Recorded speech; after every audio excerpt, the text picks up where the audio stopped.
യേശുവിലേറ്റവും പ്രിയപ്പെട്ടവരെ, ഏറെ പ്രാർത്ഥനയോടെ ദൈവത്തിൽ ആശ്രയിച്ചുകൊണ്ട് ഈ ഒരു നല്ല ദിവസം നിങ്ങൾക്ക് ഓരോരുത്തർക്കും വേണ്ടി പ്രാർത്ഥിക്കുന്നു.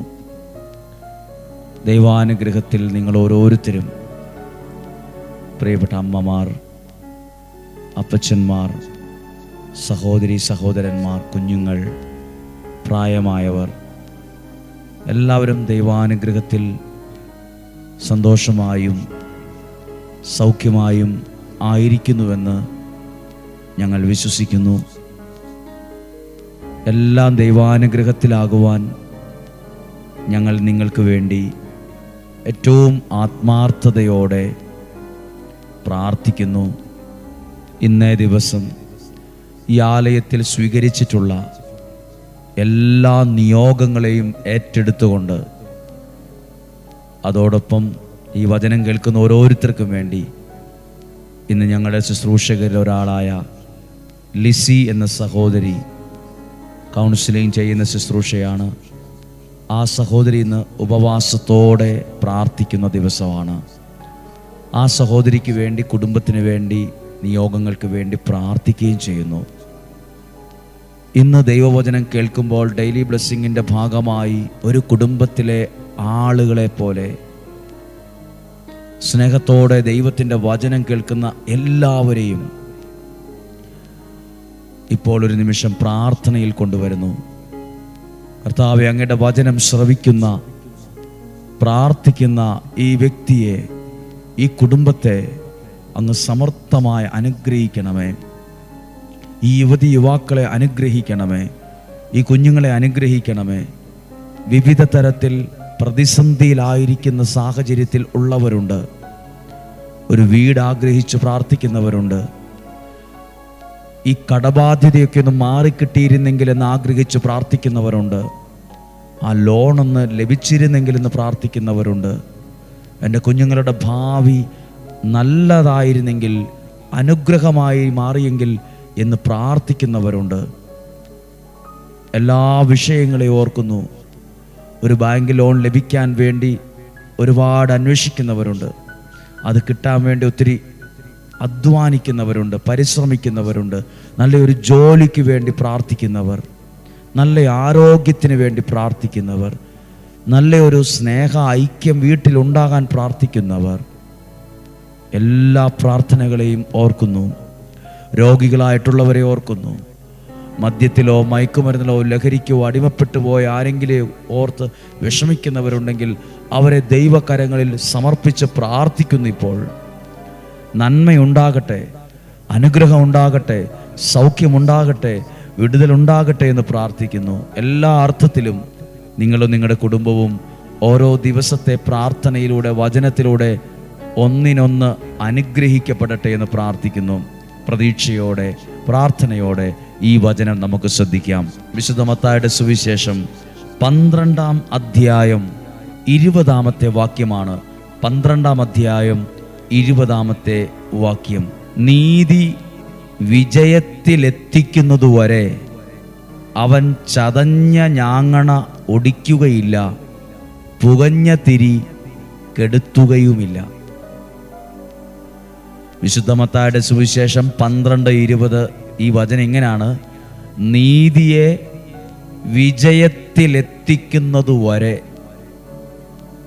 നീതിയെ വിജയത്തിലെത്തിക്കുന്നതുവരെ അവൻ ചതഞ്ഞ ഞാങ്ങണ ഒടിക്കുകയോ പുകഞ്ഞ തിരി കെടുത്തുകയോ ഇല്ല. ഈ വചനത്തിൽ ഒന്ന് ശ്രദ്ധിച്ച് ഒന്ന് പ്രാർത്ഥിക്കട്ടെ.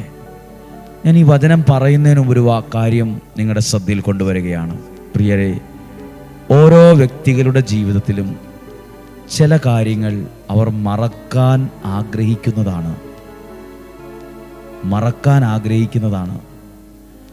ഒരാൾ മറക്കാൻ ആഗ്രഹിക്കുന്നതിനെ ബോധപൂർവം ഓർമ്മപ്പെടുത്തി അവരെ വേദനിപ്പിക്കരുത്. ജീവിതത്തിലെ ഇന്നലകളിൽ എടുത്ത തീരുമാനം, ചില ചതിയിൽപ്പെട്ടത്, ചില തകർച്ച ഉണ്ടായത്, ചില നഷ്ടങ്ങൾ ഉണ്ടായത്, ചിലർ വാക്കുകൾ കൊണ്ട്, പ്രവൃത്തികൾ കൊണ്ട് ഉപദ്രവിച്ചത്, വിഷമിപ്പിച്ചത്, കണ്ണുനീര് കുടിപ്പിച്ചത്, ഉപദ്രവിച്ചത്, മനസ്സിലാക്കാതിരുന്നത് ഒന്നും മറക്കാൻ ശ്രമിക്കുകയാണ്. ഒരാൾ മറക്കാൻ ശ്രമിക്കുന്നതിനെ നമ്മളായിട്ട് ആ വ്യക്തിയെ ഓർമ്മപ്പെടുത്തി വേദനിപ്പിക്കാൻ ഇടയാകരുത്. ചില കാര്യങ്ങളുണ്ടല്ലോ, ചിലർ കേൾക്കാൻ ആഗ്രഹിക്കുന്നില്ല, നമ്മളായിട്ടത് പറയരുത്. ചില കാര്യങ്ങൾ നമുക്കറിയാം ആ വ്യക്തി ആ കാര്യം കേൾക്കാൻ ആഗ്രഹിക്കുന്നില്ലെന്ന്. കേൾക്കാൻ ആഗ്രഹിക്കാത്തൊരു കാര്യമാണ് നമുക്ക് മനസ്സിലായാൽ ആ കാര്യം പറയരുത്. ഒരാൾ മറക്കാൻ ശ്രമിക്കുന്നതിനെ നമ്മളായിട്ട് കുത്തി കുത്തി ഓർമ്മിപ്പിക്കരുത്. ഇതൊരു നല്ലൊരു മനസ്സിൻ്റെ ഉടമകളായി നമ്മളെ മാറ്റും. ഇന്ന് കേട്ട വചനം എന്താണെന്നറിയാം? നീതിയെ വിജയത്തിലെത്തിക്കുന്നത് വരെ പുകഞ്ഞ തിരി കെടുത്തുകയോ ചതഞ്ഞ ഞാങ്ങണ ഒടിക്കുകയോ ഇല്ല. എന്താ ചതഞ്ഞ ഞാങ്ങണ? അത് ഓൾറെഡി ചതഞ്ഞതാ. അതെടുത്ത് പിടിക്കുമ്പോൾ തന്നെ ഞാങ്ങണ വളഞ്ഞൊടിഞ്ഞ പോലെ ആകും. ചതഞ്ഞതിനെ ഓടിക്കാൻ എളുപ്പമാണ്. ചതഞ്ഞതായി കാണുമ്പോൾ പെട്ടെന്ന് കയറി ഓടിക്കും. വാക്കുകൾ കൊണ്ട്, നോട്ടം കൊണ്ട്, പ്രവൃത്തി കൊണ്ട് അങ്ങ് ഓടിച്ചു കളഞ്ഞേക്കും. ലോകത്തിൻ്റെ പ്രത്യേകത ചതഞ്ഞതാണോ കയറി അങ്ങ് ഓടിക്കും. ചതഞ്ഞതിനെ എല്ലാവരും കുറ്റപ്പെടുത്തും. ചതഞ്ഞതാന്ന് പറഞ്ഞ് താഴ്ത്തിക്കെട്ടും. ചതഞ്ഞതാന്ന് പറഞ്ഞ് പുച്ഛിക്കും, പരിഹസിക്കും. ചതഞ്ഞതാ. പലരും ജീവിതത്തിൽ ചിലർ പറയില്ലേ, കളറില്ല, ഭംഗിയില്ല, വിദ്യാഭ്യാസം ഇല്ല, അങ്ങനെയാണ് ഇങ്ങനെയാണ്, അത്ര എടുപ്പില്ല, അത്ര ഇല്ല എന്ന് പറയുമ്പോൾ ചതഞ്ഞതിനെ വാക്കുകൾ കൊണ്ട് നമ്മൾ ഒടിക്കുവാണ്. എന്നാൽ ദൈവത്തിൻ്റെ സ്വഭാവം പറയുവാണ്, നീതി വിജയത്തിലെത്തിക്കുന്നതുവരെ നിന്റെ സിറ്റുവേഷൻ ഇന്ന് ചതഞ്ഞതാണേലും, ആകെ മനസ്സുകൊണ്ട് ചതഞ്ഞതാണെങ്കിലും, ചതഞ്ഞ നിന്റെ ജീവിതത്തെ അവൻ ഒടിക്കുകയില്ല. മനുഷ്യരോ വാക്കുകൊണ്ട്, നോട്ടം കൊണ്ട്, പുച്ഛഭാവത്തിലുള്ള ചിരി കൊണ്ടൊക്കെ അങ്ങ് വേഗത്തിൽ ലാഘവ ബുദ്ധിയോടെ ഒടിച്ചു കളയും. അറിവില്ലാതെ നമ്മുടെ ജീവിതത്തിൽ ചിലപ്പോൾ അത് സംഭവിക്കാം.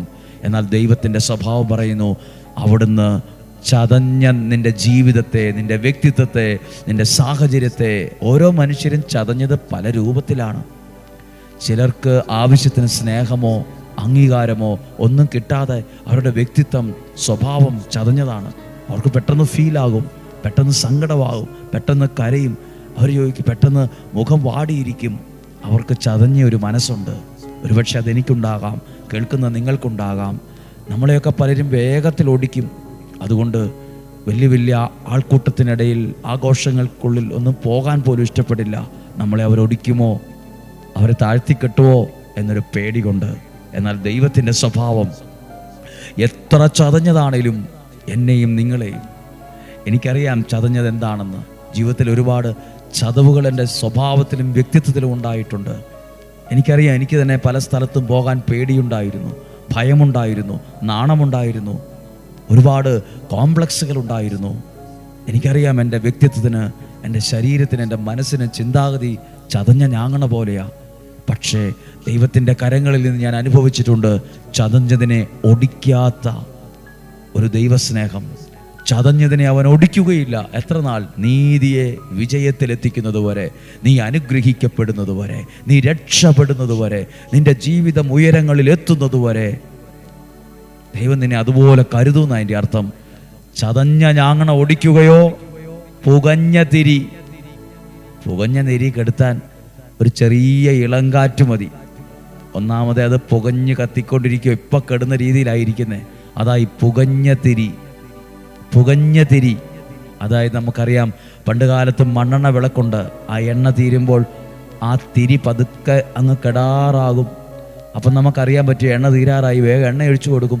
അതായി പുകഞ്ഞ തിരി, അങ്ങ് കത്തി തീരാറാകുന്ന. അങ്ങനെയുള്ള ചില ജീവിതമുണ്ട് കേട്ടോ. പ്രതീക്ഷകൾ നഷ്ടപ്പെട്ട് അങ്ങ് ലാസ്റ്റ് എത്തിയതുപോലെ നിരാശയിൽപ്പെട്ട് പലതരത്തിലുള്ള കുറ്റബോധത്തിന് അടിമകളായി ഡിപ്രഷൻ പോലെ വന്ന് പുകഞ്ഞ തിരി അത് കെടാറായ പോലെ ഒരു അവസ്ഥയിൽ, ഒരു സാഹചര്യത്തിൽ. പക്ഷെ അങ്ങനെയുള്ള സാഹചര്യമാണ് ഇന്ന് എന്നിലോ നിങ്ങളിലോ ഉള്ളതെങ്കിൽ ദൈവം പറയാണ്, നീ വിജയത്തിലെത്തുന്നത് വരെ, നീ അനുഗ്രഹിക്കപ്പെടുന്നത് വരെ, അത് ശരിയാണെന്ന് തെളിയുന്നത് വരെ, നിന്റെ ശിരസ് തല ഉയർത്തി അഭിമാനത്തോടെ നിൽക്കുന്നത് വരെ, നീതി വിജയത്തിലെത്തുന്നത് വരെ. നീതി വിജയത്തിലെത്തുക എന്ന് പറഞ്ഞാൽ ചിലപ്പോൾ നമ്മളെയൊന്നും ആരും മനസ്സിലാക്കിയല്ലെന്നേ. ചിലപ്പോൾ നമ്മളെ പലരും മനസ്സിലാക്കില്ല. ചിലപ്പോൾ നമ്മളെ പലരും കുറ്റപ്പെടുത്തും. എനിക്കും നിങ്ങൾക്കും ഒക്കെ ആ തെറ്റ് സംഭവിക്കാം. ചിലപ്പോൾ നമ്മൾ ചിലരെ മനസ്സിലാക്കാതെ പോകും. പക്ഷെ ദൈവവചനം പറയുവാണ്, അത് സത്യമാണെന്ന് തെളിഞ്ഞ് നീ അവരുടെ മുമ്പിൽ നിന്റെ ശിരസ് ഉയർന്നു നിൽക്കുന്നത് വരെ, നീതി വിജയത്തിലെത്തുന്നത് വരെ, ഞാൻ 1-2 വാക്കുകൾ ചേർക്കാം, നിന്റെ കടബാധ്യത മാറി വരുന്നത് വരെ, നിന്റെ പ്രശ്നങ്ങൾ മാറി വരുന്നത് വരെ, ആ പുകഞ്ഞ് നിൽക്കുന്ന വിഷയങ്ങൾ മാറി വരുന്നത് വരെ, ആ വാടി തളർന്നു നിൽക്കുന്ന ചതഞ്ഞ ഞാങ്ങണ പോലെ ഇരിക്കുന്ന പ്രശ്നത്തെ പരിഹരിക്കുന്നത് വരെ ദൈവം നിന്നെ അത്ഭുതകരമായി സഹായിക്കും. ദൈവം നിന്നെ എഴുന്നേൽപ്പിക്കും. ഒന്നും കൂടെ പറയാം, നീതി വിജയത്തിലെത്തിക്കുന്നത് വരെ അവൻ ചതഞ്ഞതാണെ പോലും അത് ഒടിക്കുകയോ പുകഞ്ഞതാണെ പോലും അത് കെടുത്തുകയോ ഇല്ല. മനുഷ്യൻ്റെ കരം, മനുഷ്യൻ്റെ നാവ്, മനുഷ്യൻ്റെ കണ്ണ് ഒക്കെ വ്യത്യാസമാണ്. അത് ചതഞ്ഞതാണോ കുറ്റം പറഞ്ഞ് വിധിച്ച് അത് പറഞ്ഞ് ഇത് പറഞ്ഞ് അങ്ങ് ഒടിച്ച് കളഞ്ഞേക്കും. പുകഞ്ഞതായിട്ട് കണ്ടോ, ഓ അങ്ങനെ ഇങ്ങനെയാന്ന് പറഞ്ഞ് വിധിച്ച് പുകഞ്ഞതാ, അതൊന്നും കൊള്ളത്തില്ല, എടുത്തും കളഞ്ഞേരെ എന്നൊക്കെ പറഞ്ഞ് അങ്ങ് കെടുത്തി അങ്ങ് മാറ്റിവെക്കും. ദൈവം അതല്ല. ദൈവത്തിൻ്റെ സ്വഭാവം നീതി വിജയത്തിലെത്തുന്നത് വരെ, നീ അനുഗ്രഹിക്കപ്പെടുന്നത് വരെ, നീ രക്ഷപ്പെടുന്നത് വരെ, നീ ദൈവത്തിന് ഒരു സാക്ഷ്യം ആകുന്നത് വരെ ദൈവം നിന്നെ ഒരു നാളും ഒടിക്കുകയോ കെടുത്തുകയോ ചെയ്യാതെ, ചതഞ്ഞതാണേലും വളരെ ശ്രദ്ധയോടെ നിന്റെ ലൈഫിനെ ദൈവം നയിക്കും. പുകഞ്ഞതിനെ കെടാതെ 2 കൈയും കൊണ്ട് സംരക്ഷണം നൽകി, വേണ്ടത് നൽകി അതിനെ ജ്വലിപ്പിക്കും. നമുക്ക് ഈശോയുടെ ആശീർവാദം സ്വീകരിക്കാൻ ഒരുങ്ങാം. ഈ വചനം നിങ്ങളെ ഒത്തിരി ബലപ്പെടുത്തട്ടെ. ഈ വചനം നിനക്ക് സൗഖ്യമാകും. ഈ വചനം നിന്നെ ബലപ്പെടുത്തും. ഇങ്ങനെ ഒരു ദൈവത്തെയാ ആരാധിക്കുന്നത്, ഇങ്ങനെ ഒരു ദൈവത്തിൻ്റെ വാക്കുകളെയാ കേൾക്കുന്നത്. എവിടെയും സങ്കടപ്പെടുകയൊന്നും ചെയ്യേണ്ട കേട്ടോ, എവിടെയും വേദനിക്കുകയൊന്നും വേണ്ട കേട്ടോ. എല്ലാ പ്രശ്നങ്ങൾക്കും പരിഹാരം ദൈവത്തിൻ്റെ വചനത്തിലുണ്ട്. പ്രിയപ്പെട്ടവരെ, ഇന്ന് നിങ്ങൾക്ക് വേണ്ടി ഞങ്ങളിൽ ഒരാൾ ഉപവാസത്തോടെ പ്രാർത്ഥിക്കുന്നു. ആ ലിസി എന്ന സഹോദരിക്ക് വേണ്ടി ഇന്ന് പ്രത്യേകം പ്രാർത്ഥിക്കുകയാണ്. പ്രിയപ്പെട്ടവരെ, വ്യാഴം വെള്ളി ദിവസങ്ങൾ ഓരോ ദിവസവും ഒരു അനുഗ്രഹത്തിൻ്റെ ദിവസങ്ങളായി മാറുന്നുണ്ട്. വ്യാഴാഴ്ച ഉച്ച സമയത്ത് 12 മണിക്ക് ശേഷം വേളാങ്കണ്ണി മാതാവിനോടുള്ള നൊവേനയും മുട്ടിന്മേലെഴഞ്ഞുള്ള നേർച്ചയും ആ നിയോഗം സമർപ്പണ പ്രാർത്ഥനയെല്ലാം അനുഗ്രഹമായി. കൽക്കുരിശിൽ എണ്ണയൊഴിച്ച് നിയോഗം എഴുതി പ്രാർത്ഥിക്കുന്ന അനുഗ്രഹമാകുന്നു. വിശുദ്ധ യൂദാശ്ലീഹായുടെ മാധ്യസ്ഥം നേടി നൊവേന ചൊല്ലി പ്രാർത്ഥിക്കുന്നത് മറ്റൊരു അനുഗ്രഹത്തിന് കാരണമാകുന്നു. വ്യാഴം വെള്ളി ദിവസങ്ങൾ അനേകം ആളുകൾ ദൈവാനുഗ്രഹത്തിൽ പ്രാർത്ഥിക്കുന്നു, അനുഗ്രഹത്തെ സ്വീകരിക്കുന്നു. ദൈവം നിങ്ങളെ സമർത്ഥമായിട്ട് അനുഗ്രഹിക്കട്ടെ. നിങ്ങളും പ്രാർത്ഥിക്കുക. ഈ പ്രാർത്ഥനാലയം നിങ്ങളുടെ വീട് പോലെ കാണുന്നു, പ്രാർത്ഥിക്കുന്ന ഒരുപാട് പേരുണ്ട്.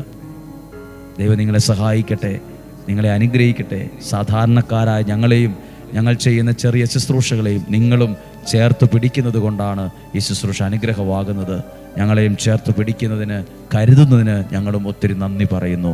ഈശോയുടെ നല്ല ആശീർവാദം സ്വീകരിക്കുന്നു. നമ്മുടെ കർത്താവ് ഈശോ മിശിഹായുടെ കൃപയും പിതാവായ ദൈവത്തിൻ്റെ സ്നേഹവും പരിശുദ്ധാത്മാവിൻ്റെ സഹവാസവും നിങ്ങളോടുകൂടെ ഉണ്ടായിരിക്കട്ടെ, നിങ്ങളുടെ കുടുംബത്തിലുണ്ടായിരിക്കട്ടെ, നിങ്ങളുടെ ജീവിതത്തിൽ അത് ശക്തമായി വ്യാപരിക്കട്ടെ. രോഗങ്ങളിൽ നിന്നും, അപകടങ്ങളിൽ നിന്നും, ദുർമരണത്തിൽ നിന്നും, മൂപ്പെത്താത്ത മരണത്തിൽ നിന്നും, ചതികളിൽ നിന്നും, വഞ്ചനയിൽ നിന്നും, നിരാശയിൽ നിന്നും, സകലവിധ തകർച്ചകളിൽ നിന്നും സ്വർഗത്തിലെ ദൈവം അത്ഭുതകരമായ വിധത്തിലും അളവിലും എന്നെ നിങ്ങളെ സൂക്ഷിക്കട്ടെ. ദീർഘായുസ്സും ആരോഗ്യവും തരട്ടെ. പ്രാർത്ഥനയ്ക്ക് മറുപടി തരട്ടെ. നല്ലൊരു ദിവസമായിരിക്കട്ടെ. ഈ വചനം കേൾക്കുന്നവരെയും ഈ വചനം അനേകർക്കൊരു ശുശ്രൂഷ പോലെ അയച്ചു കൊടുക്കുന്നവരെയും അനുഗ്രഹിച്ച് പ്രാർത്ഥിക്കുന്നു. ദീർഘായുസ്സും ആരോഗ്യവും സന്തോഷവും സമാധാനവും നിലനിൽക്കുന്ന ഐശ്വര്യവും ദൈവം നൽകി അനുഗ്രഹിക്കണം. നിങ്ങളുടെ വീടിനെ അനുഗ്രഹിക്കട്ടെ. ആ വീട്ടിലുള്ള ഓരോരുത്തരെയും അനുഗ്രഹിക്കട്ടെ. ആ വീടിൻ്റെ അന്തരീക്ഷത്തെ ആശീർവദിക്കട്ടെ. യേശുവിൻ്റെ നാമത്തിൽ അനുഗ്രഹിച്ച് പ്രാർത്ഥിക്കുന്നു, ഇപ്പോഴും എപ്പോഴും എന്നേക്കും. ആമേൻ. നല്ലൊരു അനുഗ്രഹമുള്ള ദിവസം നിങ്ങൾക്ക് ആശംസിക്കുന്നു. നാളെയും 5:30 നമുക്ക് ഒരുമിച്ച് കാണാം, ഒരുമിച്ച് പ്രാർത്ഥിക്കാം. നാളെ കാണുന്നത് വരെ സ്വർഗത്തിലെ ദൈവം അത്ഭുതകരമായ വിധത്തിൽ എന്നെ നിങ്ങളെയും സൂക്ഷിക്കട്ടെ. ആമേൻ.